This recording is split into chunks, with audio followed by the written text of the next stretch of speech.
Check 1, 2. We hold these truths to be self-evident, that all men are created equal, that they are endowed by their Creator with certain unalienable rights, that among these rights are life, liberty, and the pursuit of happiness. Amen.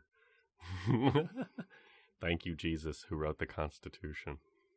Yeah, thank you, Jesus. Yeah. I'm ready for one. Okay, let's do it. Let's do this podcast. This episode, the 8th of season 2.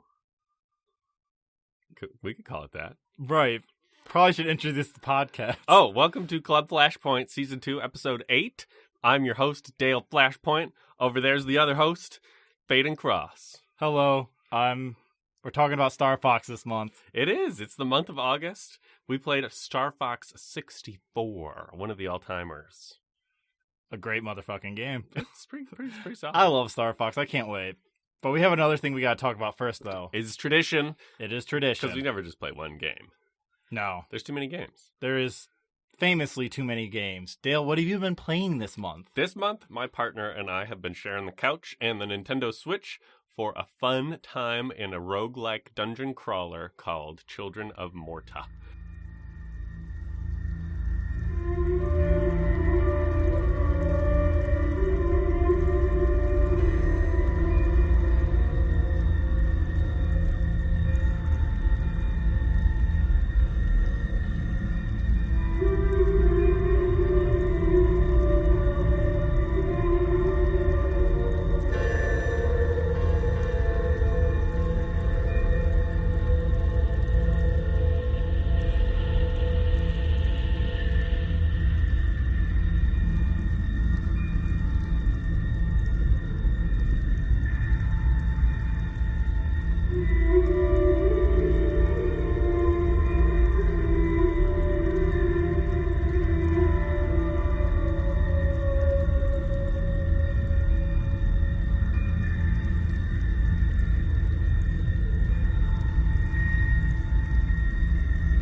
It's an action-adventure RPG where you play as the Bergson family, who's... Bergson.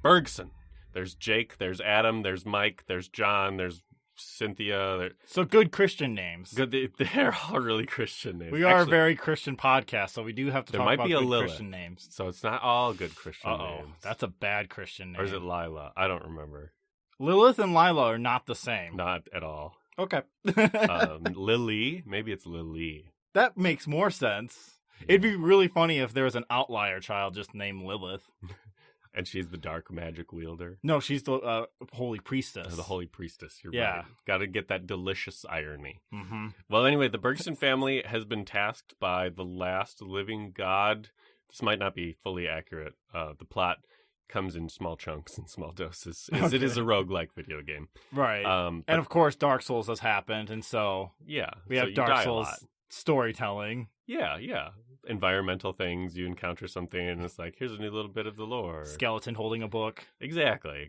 Actually, what do you encounter? Is it actually a skeleton holding a book? Sometimes. Rarely. Usually it's something like, oh, there's this big troll who was beating up this innocent caravan of people, and the troll represents the cataclysm that's coming here, and we need to stop the cataclysm through the help of god powers.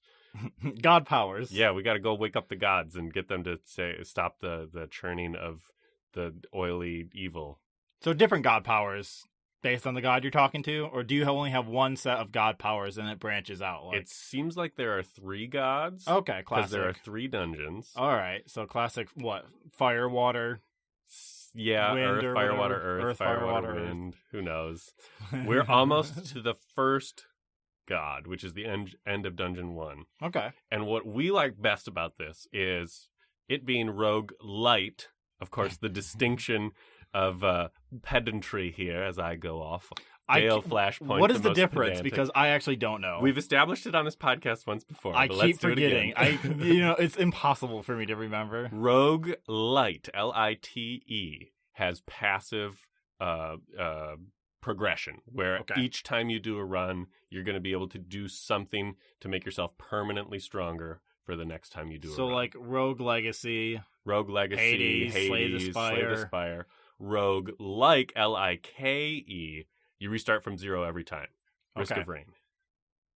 Risk of Rain is that? Yeah. Oh. And Rogue. And Rogue, the game Rogue. That I do know. I know Rogue like is the thing most like Rogue, and Rogue Light is not the thing most like Rogue. Right. So we like the passive progression of it. You level up the characters with XP and stats. You can also level up like the armory at the Bergson's house to give them passive defense buffs, passive attack buffs, things that just make you stronger so you can last longer in these dungeon crawls. Is it new abilities or is it the classic get +2 defense for It's defense? new abilities. Oh, okay. Yeah, new cooldowns to map to different buttons. It's really okay. So it's not like you're upgrading and it's like +5% attack. Some of those are there. Okay. But yeah, it's an even mix of passive upgrades to numbers going up and new fun abilities that make you go whazoom across the battlefield. What's its like I mean, what is its vibe? It sounds like it could be dark fantasy, but It edges on dark fantasy, but it has too much of a vibrant color palette to truly be dark fantasy. This is some of the most gorgeous pixel art I have seen in a game in a very long time. There are just kaleidoscopic colors at all times. It is visually stunning to play this game. And the music, the soundtrack, I would say is a solid 6 out of 10. It fits the mood, but doesn't really blow me away. It does a good job to complement the art. I would say the main draw is for sure the visual appeal of this game. Okay. Someone spent a long time creating this pixel art, and they did an amazing job on it. All right. Is this one of those things that gets updated, or is it done? I think it's done. I think it's done. They did one pack of updates that's like a rogue like Like. Okay, so they have a different version. They have a different mode that you can play in where you restart from 0 every time and try and make it the furthest, more arcadey. And then they did this really fun patch. Well, sorry to interrupt, but does the rogue like does it rebalance the enemies or anything, or does it keep them the same? I don't know. I haven't tried it yet. Okay. The game recommends I don't try it until I clear the story because it's like random grab bag. You're gonna get different things at different points. Okay, and it's not the same levels. Okay, so it's like kind a of like shortened a randomizer, version. Shortened and randomized. A little more difficult, it seems. I need to do more randomizers. Yeah, randomizers can be fun. Yeah. But I forgot what it's. Oh, the other DLC that they added. This one's really good. They added an animal companion DLC, and 100% of the proceeds from this DLC go to the Humane Society. Just the Humane Society, big Humane Society, big Humane Society out here taking up all of the local animal shelters maybe, but I saw specifically that hey, we put this out because animals are cute. We added a whole bunch of new animations for the animals in the game. We added this system where you can feed the animals and help get more passive level ups, roguelite style, and we're gonna give all of the money to animal shelters. Okay. I don't know if it's the Humane Society. That sounds a little bit more meaningful, shelters, but yeah. It is good when canine interactions give you something, but also, I don't know. It's weird, right? Because now we have the classic thing of the meme, can you pet the dog? You can pet the dog. But you can also pet the cat. But what does that mean? And you can pet the deer. And you can pet the fish. And you can pet... What other animals are there? I think we just unlocked... Wait, you can pet the fish? Yeah, well, okay, you can feed the fish. Oh, okay. That's different. The fish are, like, magical, and each time you feed them, they glow and do this vibrant kind of backflip of colors. It's really cool. There's a lot of great animation, pixel art animation in this game. Interesting. I guess it makes it all like, this is our home. These are our household pets. It really feels homey, yeah. Yeah, because, like, most of the times, like, oh, I can pet the dog. All right, that's it. No, this is like... These animals, you rescue a wolf pup from the dungeon. That's part of the story of the Bergson family. Okay. And like by rescuing that wolf pup, the wolf now heals you before each boss fight. Oh, nice. Like, yeah, okay. By petting the dog. By petting the dog. I'm just thinking about Final Fantasy 16, where petting the dog was like, It just didn't matter. You can pet the dog. It's really funny, though. Like, in a serious moment in Final Fantasy 16, you can just turn to Torgal and go, who's a good boy? It's like, I just watched my whole platoon die. Who's a good boy? Who's a good boy? Here's a treat. And you throw a treat, and it's like, okay. Big tone shift. That's crazy. It just is like, it feels so meaningless and empty. Bummer. But I'm glad it doesn't sound meaningless in Children of Morta. Children of Morta. M-O-R-T-A. Not Mana. No, not Mana. Which is definitely inspired by Children of Mana. Yeah, this is one of the most fun co-op couch experiences I've had in a long time. Definitely something you want to play with a partner if you are able to. Find out if you can stick together or not. Yeah. And how good of a team you really are. Yeah, games determine relationships. Yep, that's true. What about you, Faden? What have you played this month? I went through Mother 3. Woo!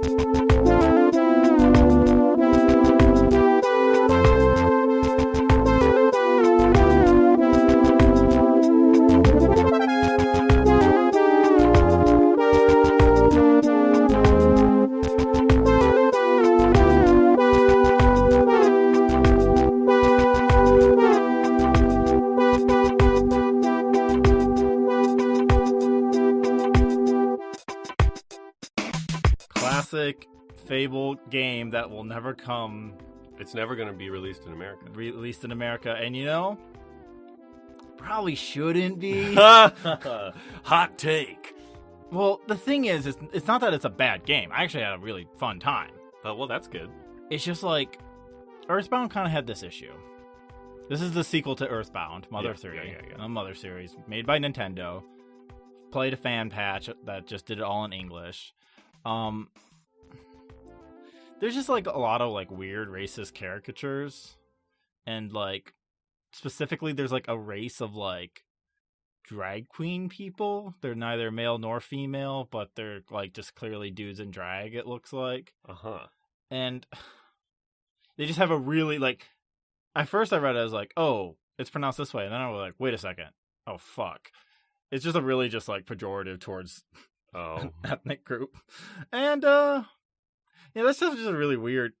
It's really weird. It's like there's even kind of like a Honeybee Inn Final Fantasy VII sort of scene too. Oh boy. Yeah. It's funny because it's gay. And they're all kissing this 12-year-old. Ha ha ha ha. But rough. Ultimately, though, Mother 3 is a story about what happens when like capitalism comes into your communist society and just destroys everything. Specifically, though, it's really funny because it's very 2000s. It's like, it's the television. The television is going to fuck you up. Here's these happy boxes. As soon as you get them in your home, you become obsessed with yourself and not with the rest of the community. I'm making eyes like, well, I mean, but it's also like, they also introduce money because it's so, like, narratively, it's like, Lucas and his village, Tazami Village, just, if they need to go to the store and get something, just go to the store, and the store owner's like, do you want this? There you go, it's yours. There you go, it's yours. Thank you for helping me, like, thank you for giving me milk from your farm, dude. Okay. And so, like, that stuff's really nice. Yeah. But it's also very not RPG in the first few chapters. This is, okay. So, I come to Mother 3, as most people do in the West, via Smash Bros. Yes. Very funny to think about. I have a question for you since you play Smash Bros. I did play Smash Bros. How important do you think New Pork City is? Seeing as how New Pork City is like one of the bigger levels in Smash Bros. And one of the recurring musical themes in Smash Bros.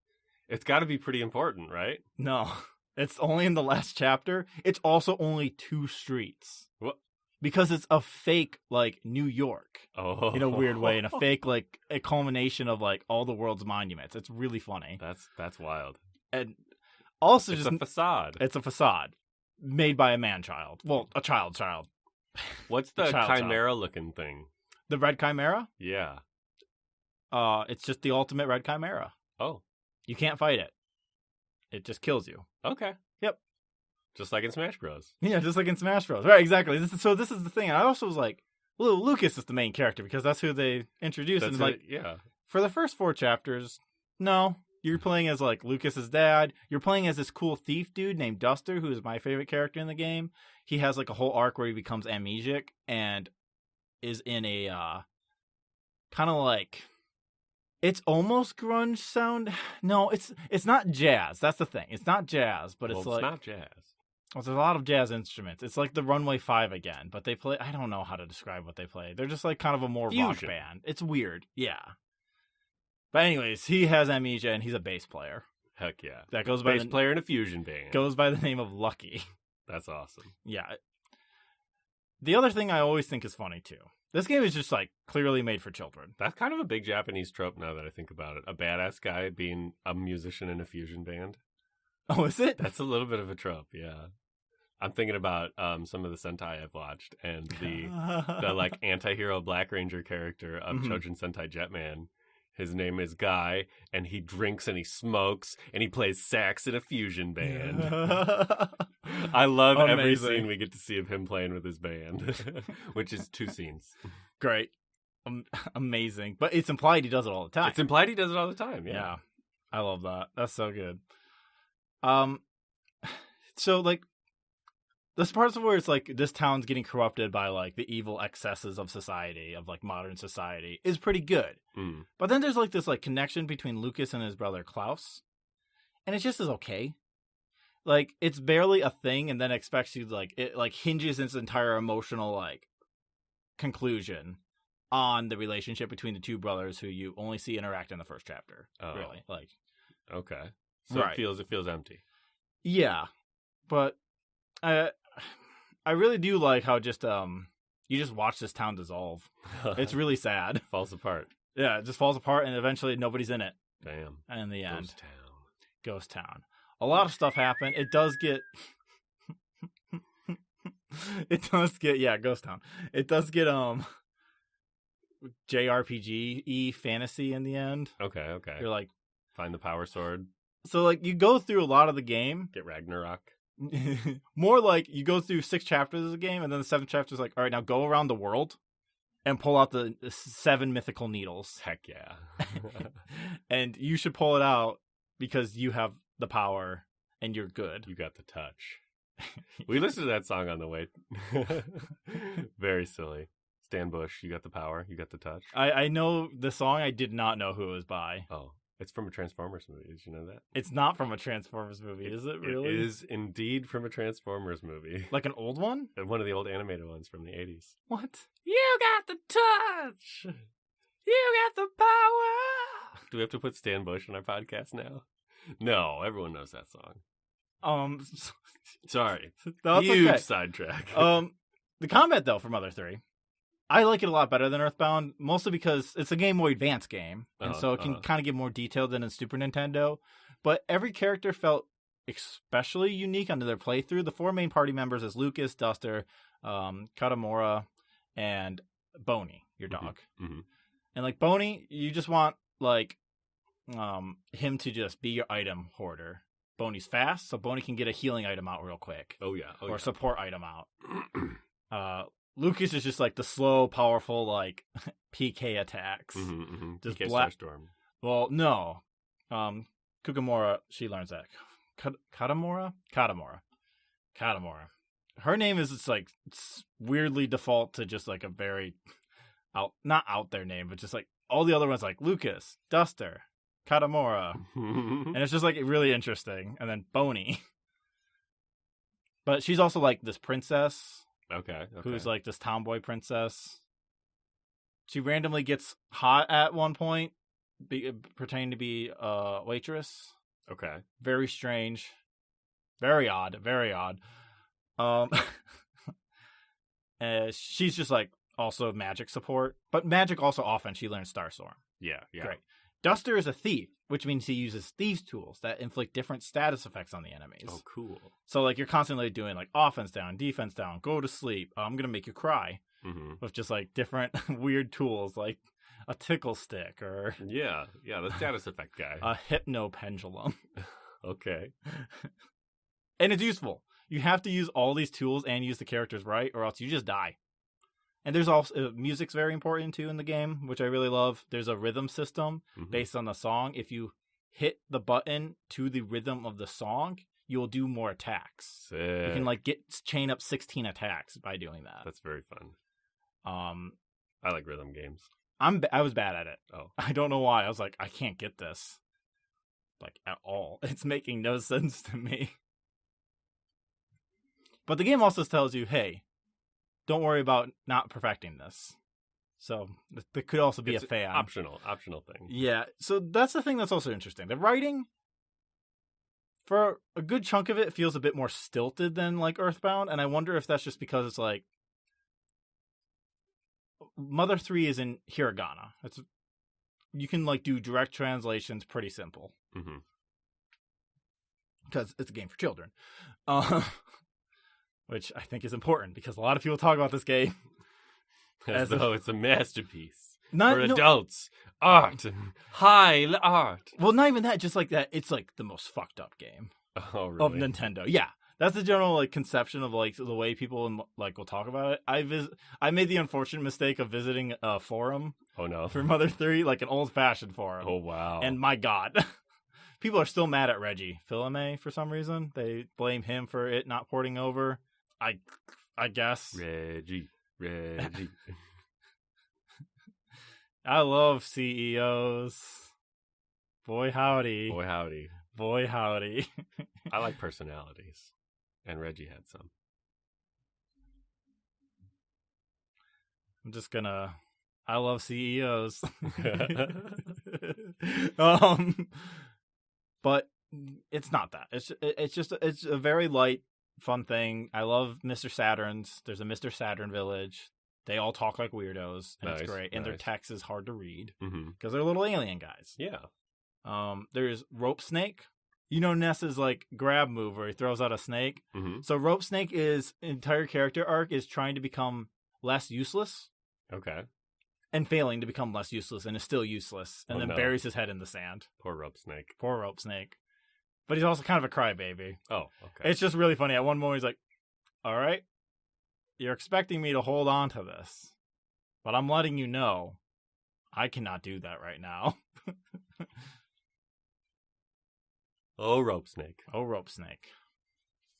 So yeah, I think that's Is that your Mother 3? That's my Mother 3. Sorry, it was a lot of thoughts bouncing around in my head for that one. Well, yeah, it's a big game. Yeah, Smash Bros. Really just makes your expectation just really messed up. Kind of does. Oh, I do want to mention pig masks. Pig masks are like little like Nazi soldiers that have these giant pig masks, and they run around doing like the Hitler salute. What? Okay. They're wild. They're really goofy and just like buffoonery. They're stormtroopers, and they just constantly fail. But they're also big fans. It's an AC/DC parody. That's right, because it's DCMC is the name of the band. It is rock. That's why I was like, something was messing with me. It's an AC/DC parody. Fusion.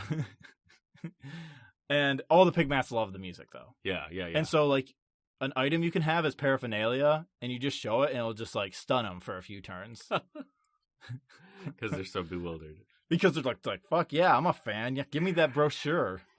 That's great. It's so good. Like, I beat a boss just using that strategy because he was, like, an ultra fan. It's very good. The game rewards you for, like, paying attention to what it says and then being cheesy. Utilizing that. Yeah. So, I give it a recommend. No. Play it if you want.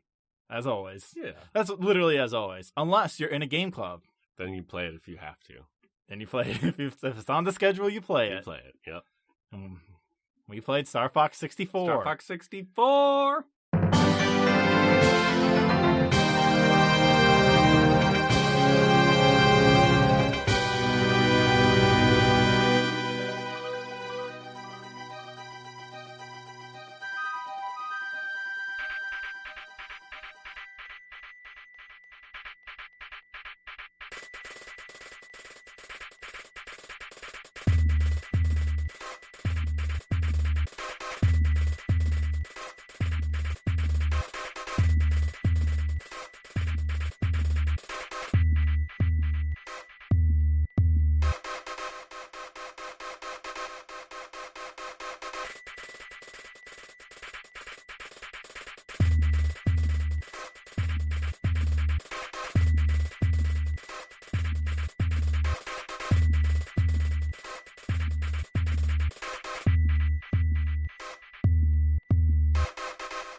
So this was my Touchstone game, because this year we're doing our Touchstone games that really shaped our gaming preferences and tastes. Yeah. And this one was mine. First, before we get too into it, we like to do a elevator pitch. 30 seconds on the elevator. 30 seconds on the elevator. You got to pitch this to a game executive. I want to look something up real quick. You can't. That's not the point. It's supposed to be off the dome. This is off of the dome, but I need to just double check something. No, you can be wrong. It's fine. But I don't think I am. 30 seconds on the clock. Yeah. On your mark. Wait, I'm not ready. Get set. Okay, I'm ready. Go! Hey, you saw the movie Independence Day, right? With all the spaceships and all the flying planes. It came out last year. It was a great movie. Last year was 1996, of course. This being the year 1997. Well, we here at Nintendo have an awesome idea with spaceships and flying fighter jets. It's almost like that Star War that all the kids like, too. So we're going to put together some fun little critters, cram them in some spaceships, and make them go zoom, zoom, a zoom, bada boom, bam, boom. What do you say? What do you say? Are you sold? I'm sold. Get a good soundtrack on there from Koji Kondo and we're there. I have a very important question as a producer. Yes. Are the animals hot? Objectively. So Star Fox 64. Yeah, Star Fox 64. Great game. It was I played it. Yeah. I also played, maybe to my experience of this game's detriment, Star Fox Command on the Nintendo DS. Great game. People will say otherwise. So good. Such a good game. Better game. Better game. You should try Star Fox 2 sometime. I should try Star Fox 2 sometime.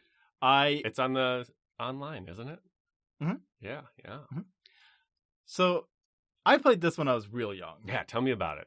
You said that this was one of the big, like, the first time you were like, yeah, this is a game. It really kind of does feel like that, where I'm just like, oh, I really want to, like, get good at this sort of game, because I couldn't unlock the alternate routes in Star Fox 64, and so I just kept trying, and as a kid I was very confused.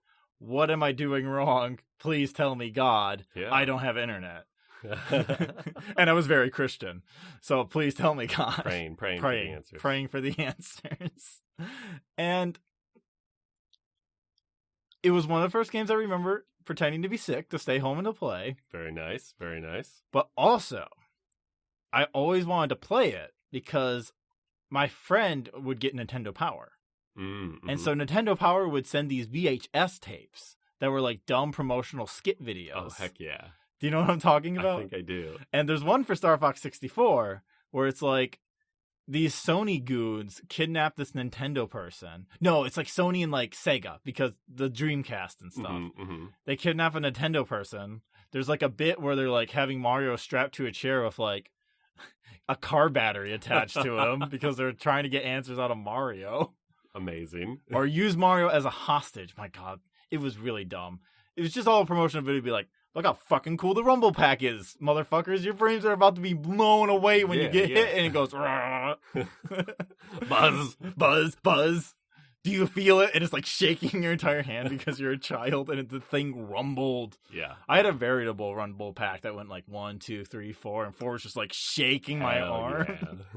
Yeah. They don't make Rumble like they used to. They don't, for good reason. For good reasons. Children died. I don't think that's not it. true. People died. People died from Nintendo Rumble Packs. False. We are spreading misinformation. I mean, we're being funny jokesters. I don't know what people got from rectal trauma.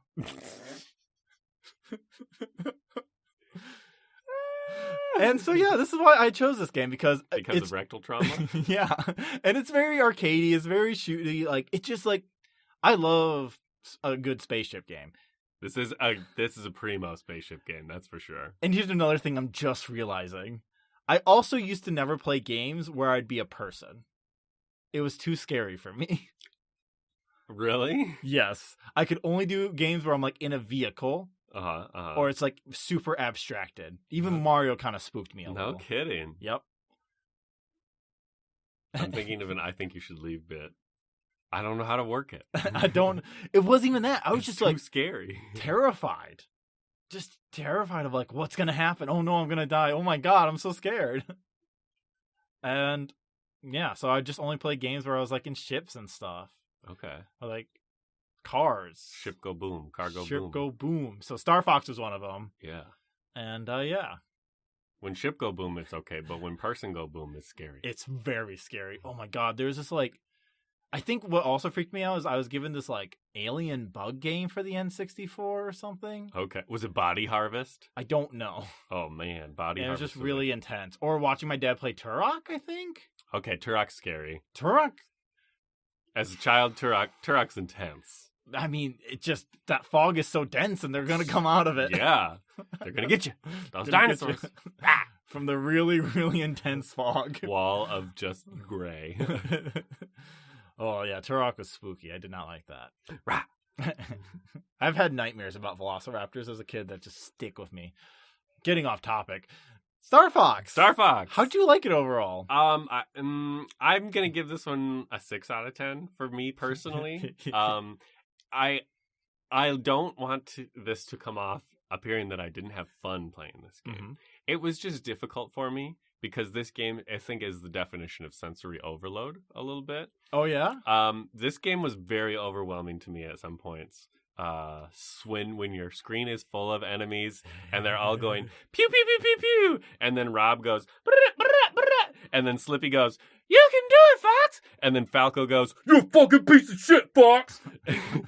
It's just a lot. It's just a bunch of stuff going on all at once. That is true. It's like turned up to 11 at all times. Yeah, I remember informing you, hey, you're missing those Rob calls. The what? Yeah, I did. Yep. I followed your trick of look towards the top center of the screen, Mm-hmm. and that helped me get some in later attempts. I don't know why it doesn't bother me. I don't feel sensory overload. Oh my god, why is that so hard to say? Sensory overload. Sensory overload. There we go. This game was a lot for me. Yeah, I like the way you describe it like that. Like that makes complete sense. Another thing that really just hindered me entirely was the Switch port online control scheme for the It's Nintendo bad. 64 controller just sucks. It's really bad. Why would you make it ZL to do a left Yeah. turn And then R R trigger to do a right? It should be on the same plane. And the other thing is, when I would try to use the right thumbstick as the C input, I would accidentally hit the camera button. Yeah. And just then I would find myself in a loop of like, oh no, the camera's not how I look it. Oh, it's too close. Oh, it's first person. Oh, it's too far. And Yeah, it was like an Ouroboros of chaos. It's like really bad. That was something that really bothered me because we both did it on the Switch thing. Is like, I'd the rather Nintendo just have that wonky ass Nintendo 64 controller in my hands. Yeah, Yeah. it was made for a Nintendo 64 controller for sure. Especially with how like the way your character like moves. I feel like with that stick, it would feel smoother. Oh, agreed. Because you can lock into those channels. You got the grooves there predefined by the old plastic molding of gritty 90s gray beige Nintendo controller. I'm thinking about getting a PC like version of that. Oh yeah, Yeah, USB controller. yeah. But Nintendo They make 64 them. style, they They do. make them. They do. But see, like the C buttons, that's like exactly it though. You'd press buttons. You wouldn't like move a stick, so Right, they weren't right. expecting you to accidentally hit up, which I also did many times. Mhm. It's the downfall of modern gaming ports. Bad controls. Bad controls. Well, this isn't a port though. Kind of. I guess. It is technically a port. Yeah, you're right. It is weird. I still had fun flying though. I'm not gonna Yeah. lie. When I hit a groove, I would get into it. Mm-hmm. But maybe because of just unfamiliarity with the game, it took me a bit to hit a groove. Yeah, I never would have thought about like how difficult it could be to learn that. Mm-hmm. It's just a whole different sort of like muscle movement. Mission 6 was actual hell for me. It got down to I'd been on the mission for so long that I ran out the music timer for Mission 6, and so it was just the sounds of the lasers. Yeah. And me, and everything else had died because I killed Team Starwolf. I killed all of the like flying ships, and so it was just me trying to not get hit by the lasers on this spinning satellite of death, and hit the very last tiny little yellow dot that you got to hit to win. I was just so scared. It was way intense. Should we go through the levels? Let's go through the levels. Let's go. So this game's set up where you just start up, and it gives you a flashback to like what happened in Star Fox 1. Gives you a Star Wars opening crawl. Yep. Gotta have it. Gotta have it. Gotta figure out what happened to James McCloud, who died. No, he's just in F-Zero now. That's right. So Fox is dead. The main character, Fox. His dad dead. His dad is killed by Andross. Betrayed by Pigma. Betrayed by Pigma Dengar. Yep. Bastard just pig. Evil. Thankfully, in this one, there's not really any fatphobic stuff with Pigma. But I'll tell you what, that comes way later. Oh. It's bad. Oh. It sucks. All these Star Wolf people are... We'll get to it. And yeah, Andross has invaded the Lilac system. Andross is back. He's back. He's back again. He has an army. He's got some friends. And he is invading the planet, the setting of Mission 1. Corneria. Corneria. Why can I not say anything? I don't know. I'm just stumbling. Corneria. A great level. Great opening level. Solid opening level. It was in the first game. We don't get the same cool down down down down down down down down down down bam bam bam bam down. No, we don't get that. The SNES had a really good Corneria theme. Yeah, I think it's also because the genre of music is way different. It is. It's much more John Philip Sousa kind of march. We're very, very. It's like a movie score. Yeah, movie score inspired too. And it sounds a lot of John Williams. John Williams plus John Philip Sousa marches. Yeah, it's really interesting. It's just Koji Kondo nails it though. He does a good job. Really good. He knows how to make those N64 horns work. It sounds good. Yeah. Overall, just go through the city. See all the ruins and oh my gosh, this is it. Andross is back and he's tearing things apart. Oh, fuck. So the main crux of this level, I think, is the rings and saving Falco. Yes. You got to save Falco, and then you got to go through these water ring things. They're like little archways. Yeah, they're not rings, they're arches. And then Falco, I don't know why I call them rings. Will go, hey, cool flying, you piece of shit. Falco's so aggro. I love Falco. I love Falco so much. I love him just saying, hey, Einstein, I'm on your side. I'm on your side. When you hit him with your lasers. Or if you go through like a particularly challenging row of enemies and you leave one, Falco goes, you're supposed to kill them all, Fox. Oh, yeah, that one's good. Or when at the end of a level, you'll clear it and Falco took some damage. He goes, you looking at me? I'm barely alive over here. Something like that. The most aggro teammate. So such a pessimist, such an antagonist. But if you impress him by going through the arches, he leads you to an alternate boss, which is a callback to dun dun dun dun dun dun.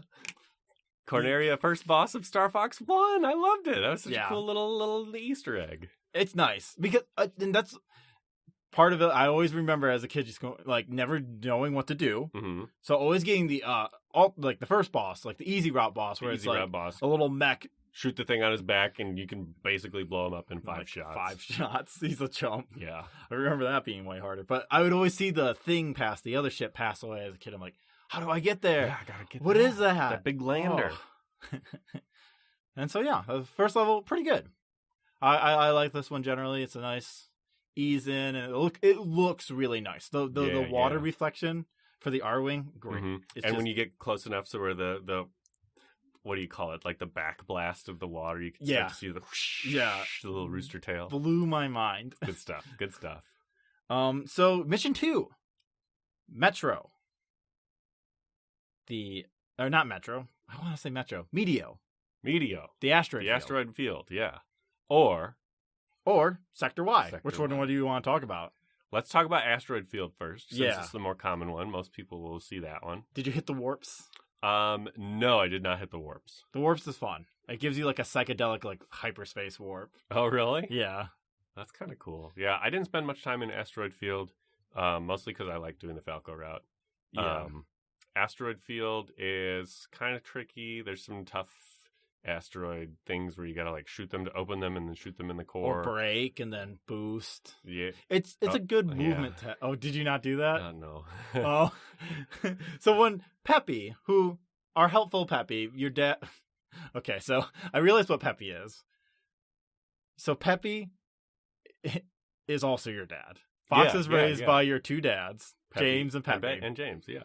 Who are deeply in love. But Peppy and Fox never had as close a relationship as James and Fox. Right. And so, like, after James died, I mean, like, yeah, they love each other, but it's not like, they're not tight in that way. It's like stepdad. Right. And so, Peppy's just doing his best to be full dad now. And so he'll give you helpful advice. Do a barrel roll. Do a barrel roll. Use the brakes. Try a somersault. Enemy on your tail.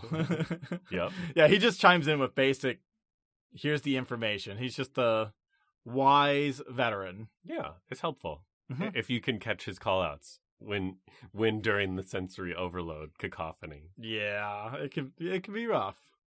Especially, like, towards the end of that level where it's just enemies and rocks flying at you. The boss is like this weird, it has like a rotating front plate it's like a pizza with a pizza chunk cut out. Oh, I did beat that boss, yeah. And then you got to shoot through the pizza slice at the glowing yellow. Yep. And then he pretends to surrender. I love it, even though there's still half a health bar. Yeah. And then Falco's like, why are you listening to this man? But also he has to flip around so you can even shoot him. I thought phase 2 for that boss was particularly annoying with the ring guns that follow you pretty closely. Oh, yeah. The ring projectiles are really interesting. You have to like thread the needle on them, and I really like that. Or just get to the far left or far right of it ahead of time. Oh, true. You can do or somersault. Or somersault. Yeah. Somersault just gives you iframes. That's the thing. Somersault gives you iframes. It's a very important like tool. So the other level for Mission 2... Sector Y! Sector Y rules. So good. You fight mechs. I love it. You fight Gundam. It's so good. And also, I like the setting of, hey, you're with the Cornerian army. You did such a good job repelling the invasion. So the fleet's here, and it's going to take Sector Y back from, like, Andross's forces. Yeah. And you're going to help break through the line. Yeah, you're going to break through the line. It's a really good, like, we got to break through this blockade and just destroy the enemy warships. Yes. And it's so good. I just love it feels more like sci-fi space, like, hey, you're the lone person going behind enemy lines to assassinate the commander. And there's Gundam monkeys. So many Gundam monkeys. There's some ones that are like tougher, some that are faster, some that shoot blue lasers. Oh, do you notice which ones are faster? The silver ones? The red one. Oh, paint it red to go faster, just like Warhammer 40k orcs. No, it's Char Azdable from Gundam. Oh, is it really? It's the red comet reference because it's a red Zaku. That's so good. And he's faster. Yeah.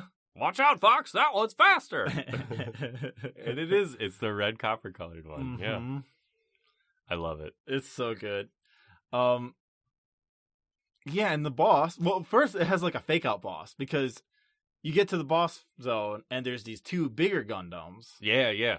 And they're really quick, too. They're really quick. They each have their own health bar. You got to fight them. Slippy scans them for you. Oh, yeah, and Slippy. We have got to talk about Slippy. Slippy Toad. Slippy Toad. Is a toad. And he's Slippy. And he's kind of like, he's the rookie goofster. of the... Yeah, the goofster rookie of the squad. Yeah, the tech nerd. He does all the health bar scans. Sometimes... most of the time he needs your help. There's someone on my tail, Fox. I can't shake him. I mean, everyone needs your help, to be fair. That's true, too. Everyone needs your help, like, equally. But it also... But Slippy, specifically, though, in missions, like, kind of dives forward. And Peppy's always like, Slippy, don't go ahead. And then Slippy gets surrounded. So I think that's where Slippy, like, kind of, like, you feel more like, come on, Slippy. Stop putting yourself in this. And all the other two just like, they got behind me. Well, Falco's just like, get rid of them, Fox. And Peppy's like, dang, getting careless. My tail. And so if you don't have Slippy on a mission, though, you don't get the enemy health, which is Oh yeah, yeah. Great. I love that because that also makes Slippy kind of the most useful one too. You want him around. Yeah. Yeah. Have to talk about the annoying thing that happens in the 90s and 2000s about Slippy being like, "Is Slippy a girl? What? Is Slippy a girl because his voice so high? Sounds like a girl. Oh. Hey, is Slippy a girl? He. Was this a thing? Yes. And it was annoying. Oh. It was so annoying.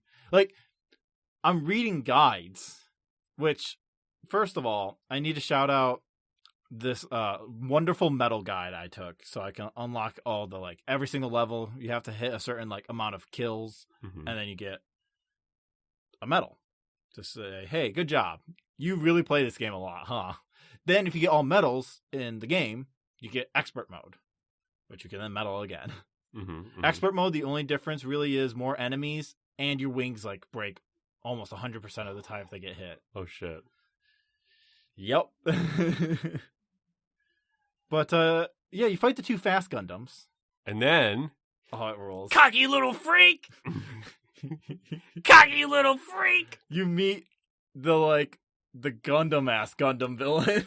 Who's just got the thickest Boston accent. Yeah. Don't start the party yet. I'm coming for you. Cocky little freak. I love some of the voices in this game are just like perfect. So thank you to Yura Taide. She made this Star Fox 64 guide. And if you hear this for some reason, thank you. You saved my ass. But also, other people in the Games Facts community, they also like resurfaced it and made some edits. Unfortunately, in here it does say he for Slippy, and it's like parentheses. Yes, he is a guy. I'm like, God damn it. So yeah, beat Sector Y, and you either, depending on how many you kill, well, let's go to Mission 3. You can have different options. 3. Let's do Fortuna first on the easy route. So you go from the asteroid field from Medio to Fortuna. Great fucking mission.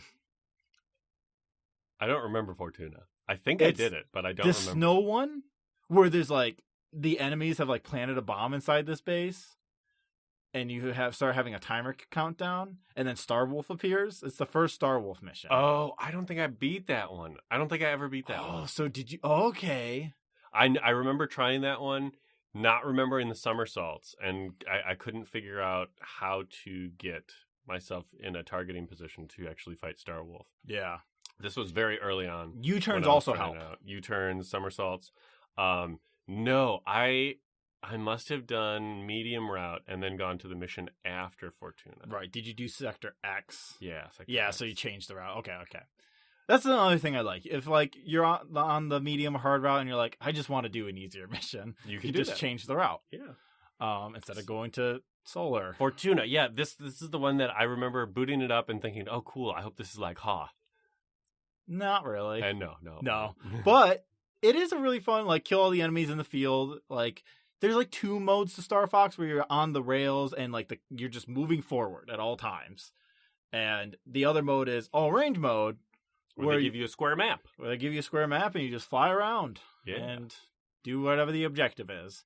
In Fortuna, kill a whole bunch of enemies and then fight Starwolf. Yes. We should talk about Starwolf. Starwolf. Great villain. Mortal nemesis of Fox McCloud.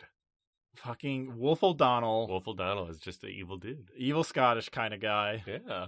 I can't let you do that, Star Fox. I can't let you do that, Star Fox. It's so good. Man, Wolf is great. Oinkity? Andrew Oinkity? Oh, the nephew of Andros. I do love him when he's like, Uncle Andros, when you kill him. Shoot him down. Leon. Really funny. Leon, you would think lion. But no, he's a panther. Leon Caruso. Or no, I'm thinking panther. Leon is the chameleon. Leon who's the freaking... Chameleon. Oh my god, Leon is this murderous freak. Leon is the gay, dastardly villain. Yes. He is mustache twirling and very homosexual. Yes. And then Pigma. The traitor. Panther Caruso is not in this one. No, Panther Caruso is not in. Assault is the first game he's in. That's right. So, Pygmadengar. Pygmadengar, The former guy- member of Star Fox. Backstabber. God, Panther's so horny for Crystal. Panther's Oh my so God. horny. Yeah, okay, yeah.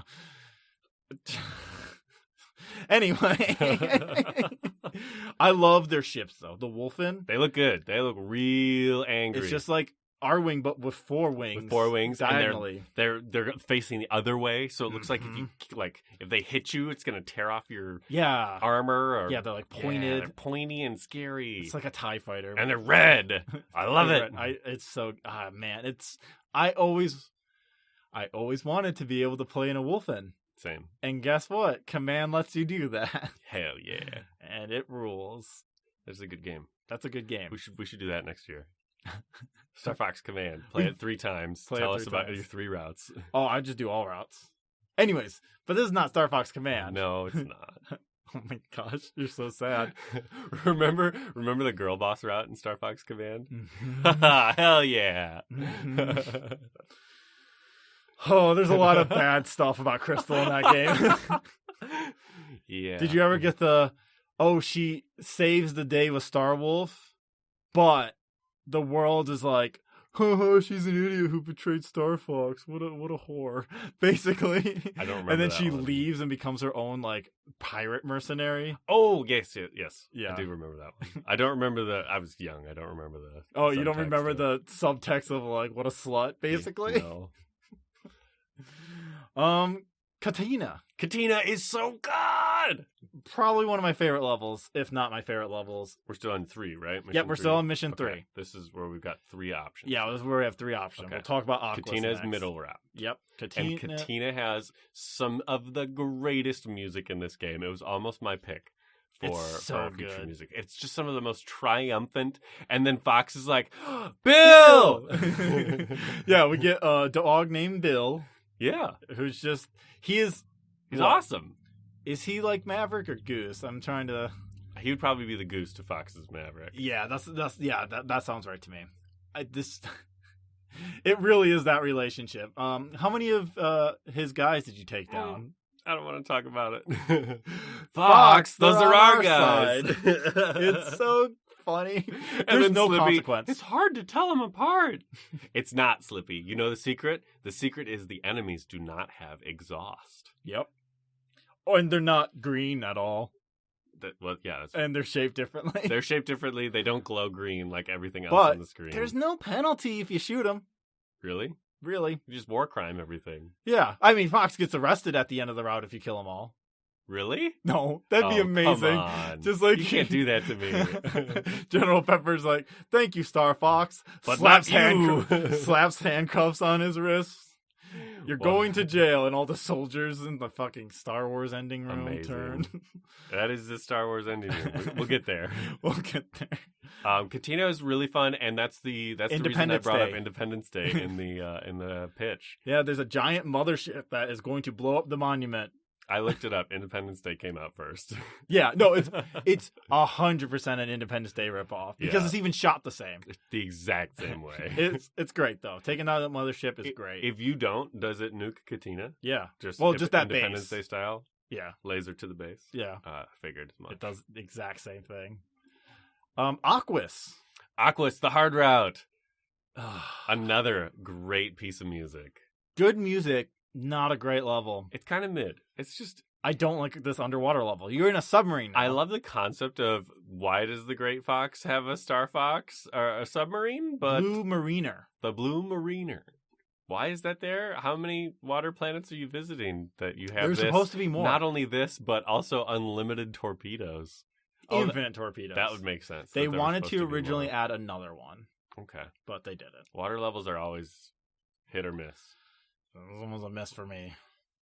Did you beat this one? I didn't beat this. Did you get to the boss? I got to the boss. Giant clam. I almost beat the giant clam boss, but I don't think I finished this one. Yeah. The real secret is use the brake and press B a lot. That makes sense because unlimited missiles. Unlimited missiles. Let's go on to mission 4. Yeah. And I guess let's do the first one, Sector X. Sector X on the easy route. You gotta find the secret bioweapon. That one's Or not kinda a secret spooky. weapon. That one is. I really You're going through the ruins of a battle. Like, Yeah. something that is already ripped through. Yeah, it's like a space station destroyed or something. Mm-hmm. And throughout the level, you're just having like arms just kind of like go through the walls. Yeah. And just like you have to dodge them. You're like, oh, what's going on? What's going on? And hey, there's this weird robot. Weird robot at the end with a toaster for a head. It's like HAL Kind 9000. What's the 5000, 3000? Yeah, HAL 9000. HAL 2001 Space Odyssey. HAL 2001 Space Odyssey. It's just that. It really is. It has a very silly moment where Slippy does his Slippy thing. Yep. I got this, Fox. And you can, if I didn't make the shot, but yeah, if you hit the robot before he smacks Slippy, you can avoid Tatiana. Otherwise, Slippy gets smacked to fucking Dune Land, and Paul Atreides, my desert, my Arrakis, my Dune. Have to rescue Slippy. It is really silly. I almost never have it happen. Well, yeah, you're good at games. I usually kill it before. Yeah. Because I'm guessing that you usually have a really powerful laser. Oh, yeah. I'm always entering the boss with a blue laser. Yeah. I'm about 50% blue laser boss. Blue laser's good. It's so good. Go from single green beam to double green beam to blue double beams. If you pick up further upgrades, does it do anything? No. Okay. It doesn't. I felt like I was doing more damage, but that could have been just me going, I'm doing more damage. No. It's blue's just the max. Okay. Solar. No. Solar? I'm leaving. Yeah, solar. I always want to say soulless. I hope that got sound effect of a door. I hate that fucking level. Yeah, it's not my favorite. Ugh. Constant fire damage. It's on the sun. We have to go to the sun, Fox. Why? Why do we have to go to the sun, Fox? Can't we fly around it? You eventually discover, hey, there's an enemy bioweapon. So let's kill the enemy bioweapon that's on the sun. What is it going to do there? Nobody lives on the sun. Who cares? Yeah, just leave it there. Just leave it there, Fox. But Fox is on a vengeance tour. Yeah. Also, as we learned, the more hits Fox does, the more he gets paid. That's my favorite reveal at the end. That was so good. So yeah, Solar, pretty bad. I don't like it. You're just constantly taking damage, and Bill can help you if you're taking the Bill route. And that's kind of nice. He comes in and helps you shoot things. Yep. Shoots Bill! a few things. Bill! I love how happy Fox is to see Bill. I think Fox has a little crush. Fox has a little crush on Bill for sure. Yeah. Bill is a James and Peppy situation. Oh, yeah. And then Zonus. Did you do Zonus? No, you didn't. Which is up top. Yeah, hard route. It is. Describe it to me a little bit. It is a polluted planet. No, I don't think I did Zonus. No, because you didn't finish I did not finish Aquas. You can only get here if you finish Aquas. Okay. Yeah, no, I did not do this polluted planet. So Zonus is, you have to fly through and shoot these searchlights. Interesting. If they spot you, then you can't continue the hard route. You meet Falco's girlfriend, Cat, who's a cat, who says cat puns.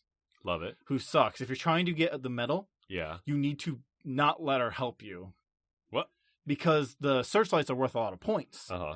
And if she hits any of the searchlights, you lose those points. Yeah. And so you got to be like, You got to constantly hit those searchlights. Yep. Cat, stop. And Falco just flirts. Well, she flirts with Falco, and Falco's like, come on! It's good. Amazing. Boss is you can only really use bombs to hurt it. That's different. Yes. And when you shoot the cannons, you get bombs. So you can actually stock up on bombs. Okay. Yeah, bombs usually don't do anything to bosses, right? No, they usually hurt bosses. Oh. But, they don't, this boss can only be hurt by bombs. Wild. It's a pretty fun one. It's just, constantly, you destroy parts off this thing, and if you aren't quick enough, it'll have, a crane, and it'll just pull, replacement parts. Huh. Scary. I'm glad I didn't do that one. It's a hard boss fight. Let's go on to Mission 5. Mission 5, second to last. And this is another Titania. 2-option one, right? Or 3 option. Yeah. Third to last mission. Okay. Titania. Yeah. Titania. My desert planet. Yeah, so Desert Holy War in Slippy's name.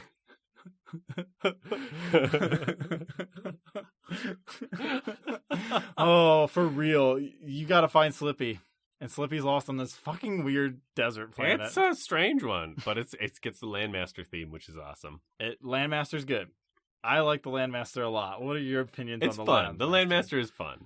It's a different vibe. It is different. When I remembered that bombs exist, I had a lot better time using the Landmaster. Because the bombs arc in a weird way, though. They do arc in a weird way, but they still clear out most of the screen when you land a good shot. It's really good. I love hovering in the Landmaster. Yeah.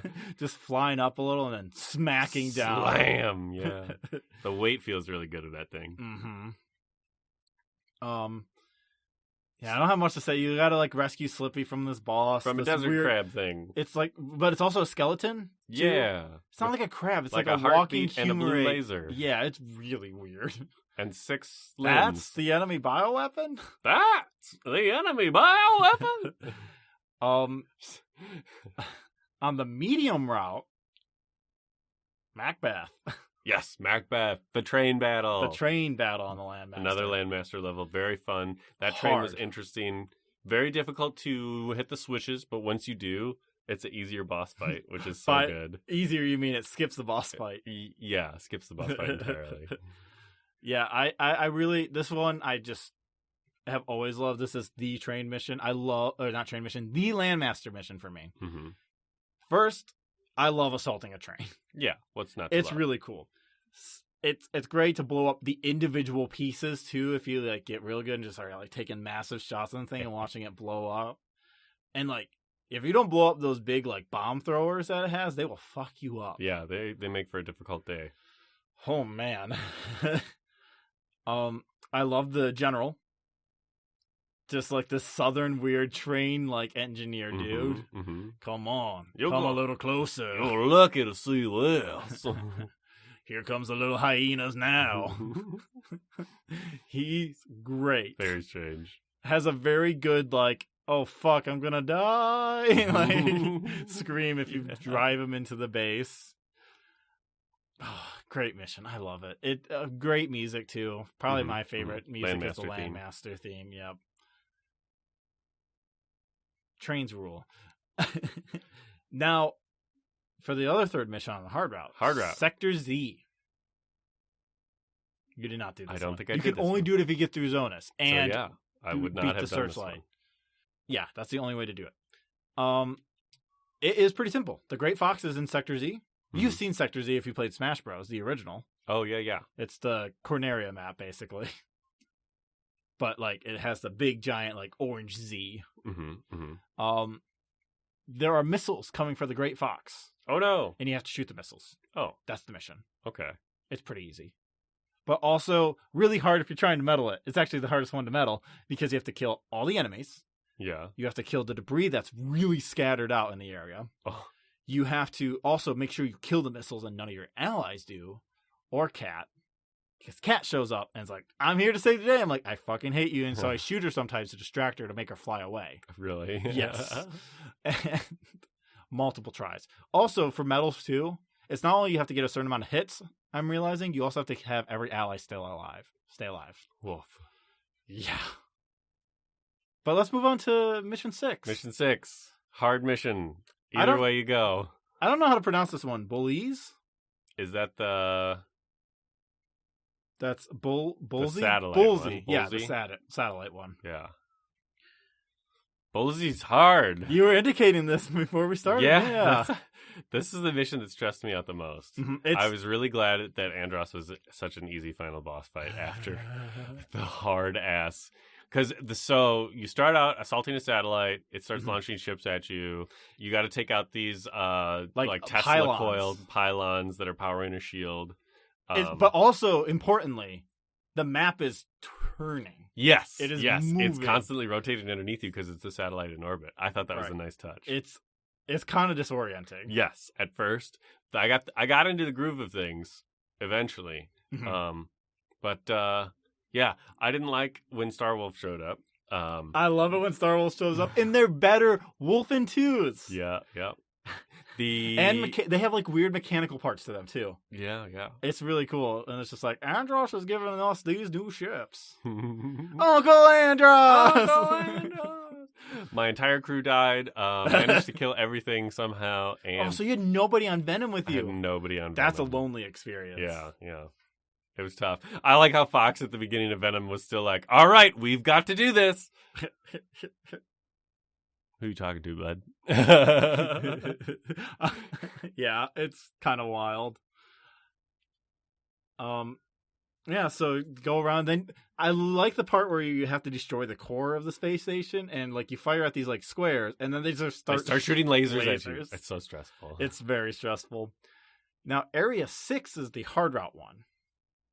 It's just called Area 6? Uh-huh. Oh. Classic. This is the classic music. Like, this is where you find it. Like, everyone loves remixing this theme specifically. It's like a very intense, like, we're breaking through the enemy lines. Just no backup, just us, just Star Fox. Just Star Fox.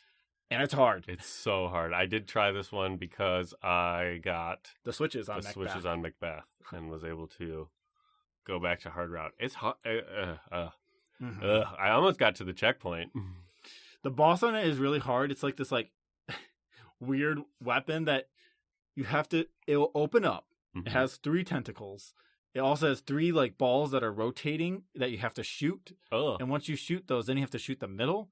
But also, as soon as you start shooting the middle, it'll turn invisible. But before it turns invisible, it like throws its arms at you, and they take up a lot of the screen, and they instantly break wings, even on non-expert mode. Whoa.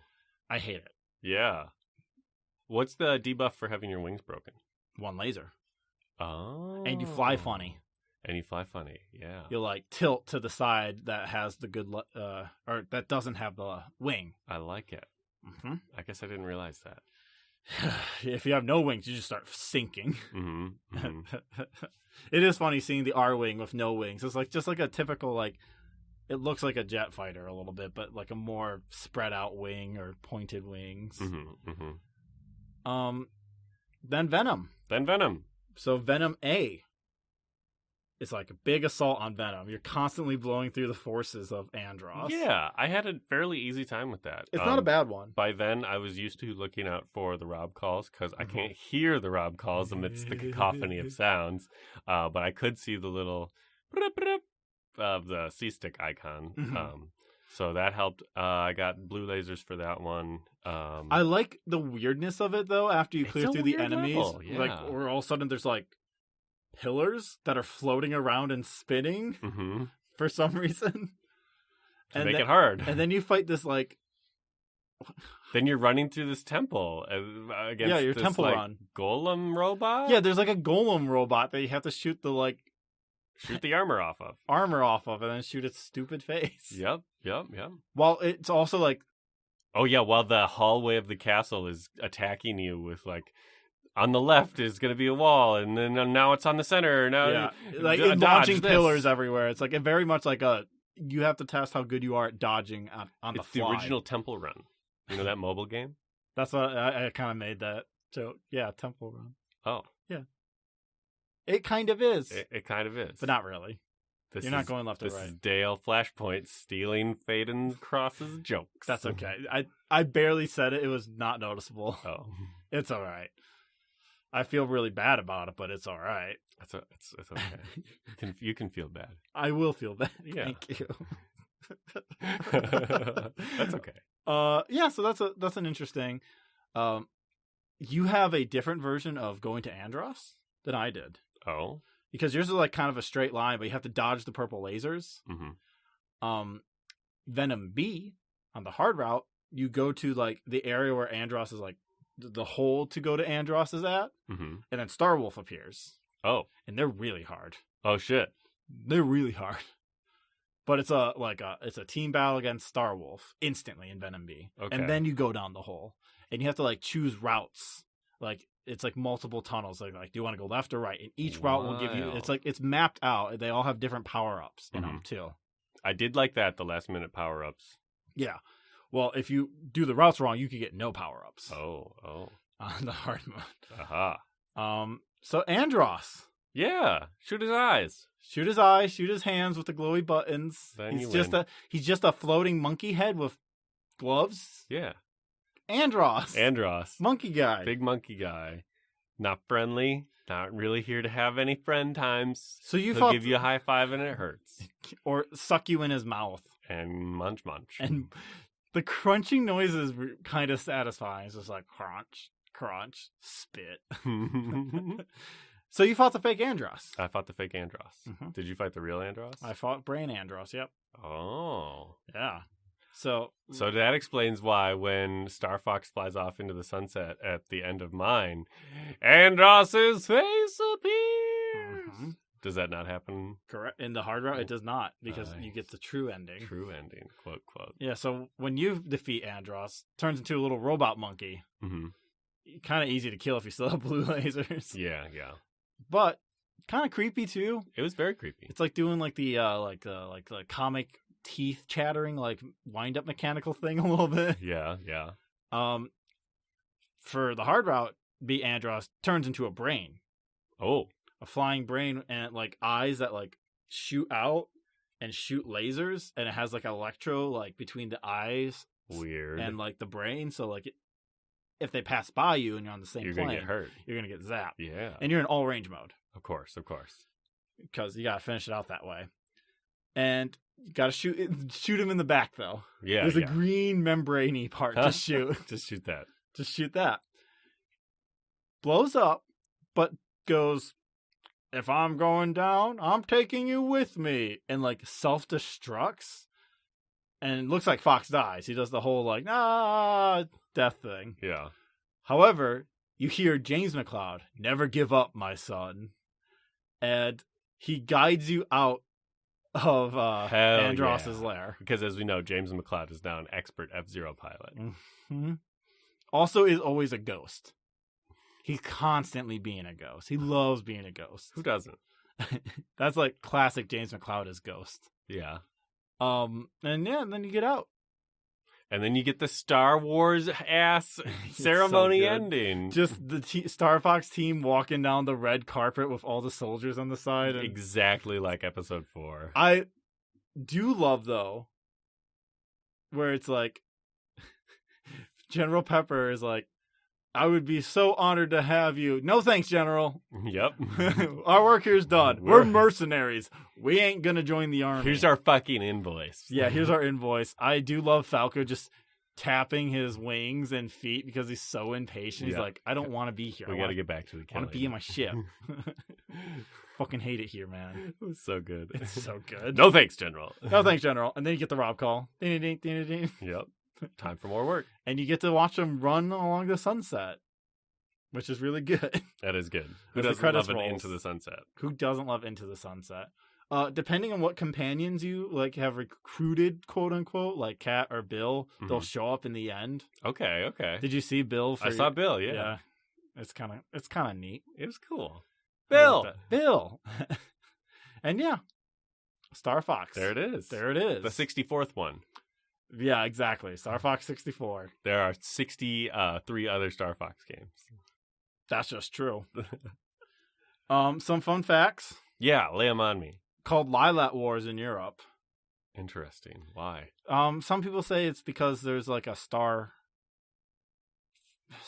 something in Germany. There's like a Star Fox in Germany, but like I couldn't actually find a news source, but that also because the internet's kind of being purged, so people just say, hey, it was a copyrights issue, but it wasn't later for whatever reason. They started calling it Star Fox after this one, I believe, or after Adventures instead of Lilac Wars. But Lilac Wars is a really fun name. That is. It's pretty good.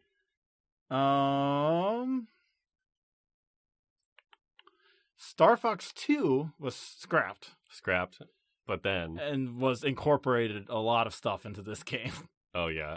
And then was re-released later when the SNES Mini came out, and then they were like, well, let's put it on the Nintendo Online thing. Yeah. After they said they wouldn't do anything like that. Yep. Because they're Nintendo. They're constantly trying to fuck you over for more money. Oh, yeah.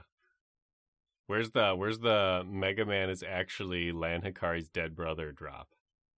Does Star Fox have something like that? No. No. Okay. There is a Ben drowned meme, though. Oh, is there a Ben? What's the Ben drowned from Star Fox? Oh, man, that'd be sick. There has to be something like a haunted Star Fox game. Yeah, where the game comes to life and shoots you. Or like you're like, and then I realized I'm in the pilot seat. I'm in the Arwing. And it rules. And I realized I am the furry now. God, this game must have been like such an awakening for so many people. I'm just glad this exists only for that reason. Yeah. Good on Star Fox. Why would you put him in a sexy little jacket if you didn't want people to be turned on? Yeah. Should we go do some questions? Oh, yeah. Let me pull those up.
Our friend of the show and frequent guest star Jake McCaskill, the voice actor extraordinaire, asks, who is your favorite Star Fox character and why? It's Falco because he's an ass. It's Panther because he's horny. Oh, I guess this was a broad question. Yeah, it is. I'm still going to say Falco. I love Falco. Falco Lombardi, after Vince Lombardi, notable asshole of the Philadelphia Eagles. I have a question from Hilver. Yay, Hilver! I got 2 questions. Let's go to the first one. Favorite game that went on to inspire a more successful, popular / well-known game? So I think maybe this is like Star Fox to Star Fox 64 sort of deal.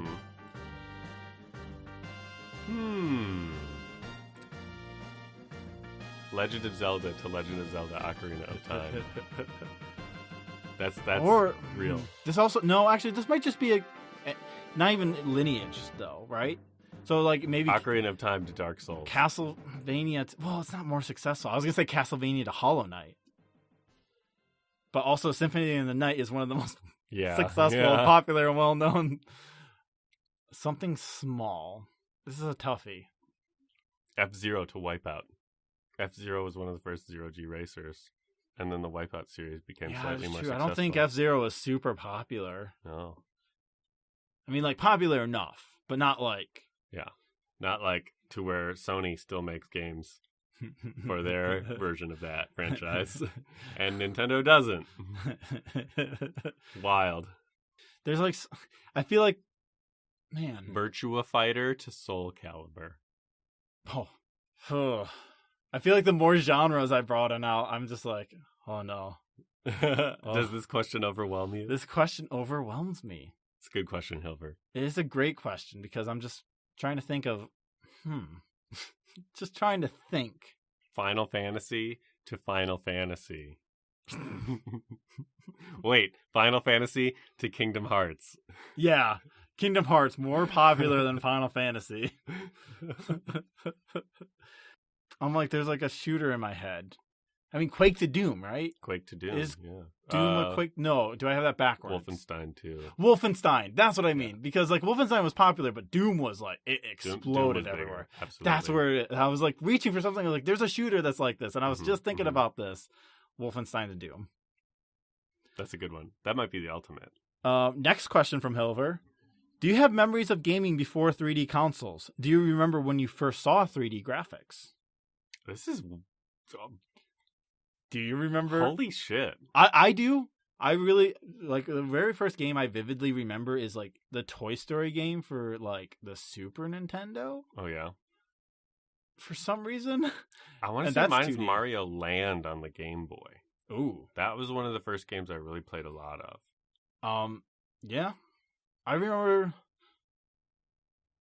the first time I saw 3D was like someone had a Nintendo 64 at my dad's friend's house. The first time I saw 3D, I was over at oh my God, Nathan.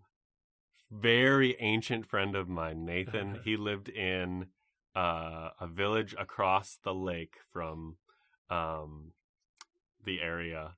And when I went to Nathan's house, his dad had like top of the line PC. And he was playing... I can run 5 floppies on this thing. This was like 2004. Halo Combat Evolved had just come out.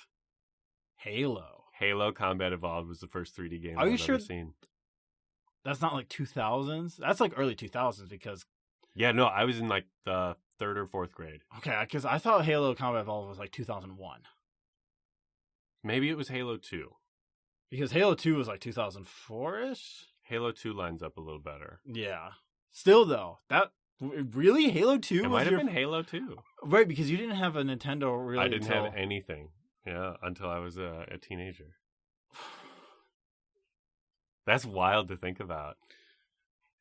And also, you weren't in 3rd grade and Halo 2 came out? I would have been. 04, I was in 4th grade. Or going into 5th grade. That's still wild. Okay, yeah, Halo 2. Wild game. Wild game. I remember the level where... Watching him play the level where you're on the Warthog, like, on the ship. You're on, like, this... Is the ship blowing up? The ship's blowing up and you're driving you saw a Halo Warthog. 1. Oh, okay. This makes more sense. Okay, you saw Halo 1. Halo 1, Combat Evolved. Yes. Okay. Still, though. I just remember a Warthog fleeing this ship exploding. It was sick. It is a sick mission. Oh, Spectre of Socialism would like to know that if Star Fox were to be re-released or remade in today's era, do you think it would remain as a linear arcade-style game, or do you think it would be adapted to something more resembling today's style games of, or God forbid, made open world? What challenges do you think would exist to release Star Fox as a linear arcade game today? Would it be successful? Man. I'm like just imagining we do make it, but also now there's a season pass where it unlocks more routes. More routes? Yeah, right? It's kind of like how Mario Kart's being done right now. Wow. just kind of Get to level 10 for Macbeth. I mean, they kind of tried to redo it with Star Fox Zero with the Wii U. Oh, I forgot about that. Yeah. Didn't go well. It was mostly motion control for the controls. Oh. It was barely any control stick, if I remember correctly. Weird. Very. I don't think they should remake Star Fox again. No. They should just make another one, but I'm also afraid about that, too. I mean, they won't make another one. Make another one that's another rail shooter. I think that would be interesting. Call back to nostalgia. And it's not like rail shooters aren't popular. Yeah. I'm just, like, imagining... Though, maybe they take another crack at the Assault formula. The GameCube one? Yeah, that one's messy, but I kind of love it. I mean, it is kind of nice. That's an action adventure game, right? No, that's Star Fox Adventures. Okay. Assault, which is also GameCube. Assault is like, it is like back in the Arwing and stuff. Like you even have like on-rail space missions. It's also pretty arcadey. But you also have some missions like the Dino Planet, Serena, whatever that's called. You can like land and run around on foot, or hop into like a landmaster and keep going and like get out and stuff. And like you have to like manage like the sky, the ground. It kind of plays like running around is just as bad as running around in multiplayer, it feels like. In Star Fox 64, we didn't mention, there is multiplayer, and if you unlock certain medals, you can unlock certain modes of transportation. Like Landmaster? And feet. I like running around shooting a bazooka. Because you're hard to lock onto. Impossible to lock onto. Impossible. It's the little trick. Caesar was going to ask something along the same line as Spectre of Socialism, but she also threw in, what about a multiverse or crossover? with like Star Trek or They did Starship that. Troopers. Do you remember Starlink? It's a Switch title. Oh, and they had Star Fox. And Star stuff. Fox was in there. That's right. Yeah. Yeah, but how funny would it be if Star Fox was hired out by like the racist Earth Army and Starship Troopers? The Starship Trooper thing threw me off. I'm like, wait, Starship Trooper? Help us get the Xenos, Star Fox. As long as you're paying, sir. I'm doing my part. Man, and you just see an Arwing doing bombing runs. Amazing. I want that. Because Oh. the Starship Troopers game just came out. Oh, fuck. I want that. Give us Star Fox and Starship Troopers video Oh game. my god. And yeah, that's it for the questions. If you want to ask us questions, you can find me on Twitter at Faden Cross. Just send me stuff there, and I'll answer them. I'm on Twitter as well at Flashpoint NT What does the NT stand for? Network. Oh, okay. Okay, that makes sense. I'm like, what does NT stand for? Yeah. What are we playing next month, Dale? Next month we're playing the cutest game ever made! Chibi-Robo Plug-into Adventure. Now, Katamari Damacy exists. Katamari is horrifying. Okay, fair. Okay. Katamari is terrifying. Conceptually, no thank you. God, imagine you're just being picked up. But that's not what we're doing. Imagine I'm walking my dog and then now I'm part of a star. blown Shit. up. I'm being rolled around now. Okay. And some weird fucking like dude is just like launching you into space. Yeah. King of all cosmos is now suddenly judging me. The world's worst dad. It could be better. That's a nice size, but it could be bigger. Hate it when my dad tells me that. Chibi-Robo Plug-into Adventure, a GameCube game that I played growing up, and it's such a charming game. This is dripping with style and charm and fashion and music that is all just, everywhere you look, there is detail. Everywhere you walk, there is just oh my god, the way you get this little like bling, bling, bling, bling, bling, bling, because you're this tiny little like 2-inch tall robot running around, and the footsteps sound just so cute, and they change when you walk on different surfaces. And I could do the whole podcast right now. Well, I can't. I still need to play it. True. So, tune into that next month. Next month. That should be a fun time. End of September. And send us questions. Yeah. Do you want to shout anything out, or are we done? Oh, shit. I guess, yeah, another shout out. You can follow my other podcast, Snake Way, though we're on hiatus. Yeah, I guess I'm not really shouting anything out. We're on hiatus until the strike's over, mostly in just solidarity. Like, yeah, sure, SAG-AFTRA doesn't care if anime rewatch podcasts are going. But the thing is, Dragon Ball has had a weird fucked history with unions already, so I'm like, it'd be a good thing to well just enough alone. leave well enough alone for now. Yeah. I want to shout out the concept of local cinema. Go to your local theater. Find out if there is a screen near you that is not owned by like a AMC or like a Cineplex or like one of the big chains, because they are playing amazing films. Shout out local cinema. Shout out local cinema. No, that rules. Yeah. Support your regional theaters. They are dying They in are this dying, country. and yeah, they would appreciate your help, and you're going to see a lot of great stuff. Yeah. Floors may be stickier than normal, but you know what? That's the charm. That's the charm. God, I had such a bad movie theater in my town. Ooh, yeah. Yeah. Do you remember that? Uh-huh. That theater was like the definition of gross Very and grungy. sticky. I fell asleep to Jurassic Park in that theater. Great. Yeah. Until next time. Yeah. Thanks for listening. Thanks for listening.